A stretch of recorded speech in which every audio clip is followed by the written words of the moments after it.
Welcome back everyone. In this tutorial I'll show you how to open Dodge Journey Key fob.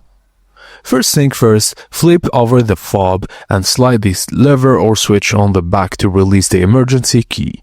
Remove the key and set it aside. Now look where the emergency key was stored. Just above that you'll see a small blank slot. This is where you'll insert your tool. Insert your flathead screwdriver or similar tool into the slot and gently twist to begin separating the two halves of the fob. Once it starts open, work on your way around and carefully pull it apart.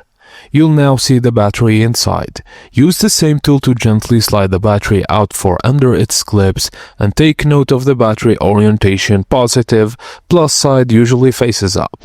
Insert the new battery and align both halves and press them back together until they snap securely. Reinsert the emergency key and test by trying unlocking or locking your car. If the buttons respond, your battery replacement was a success.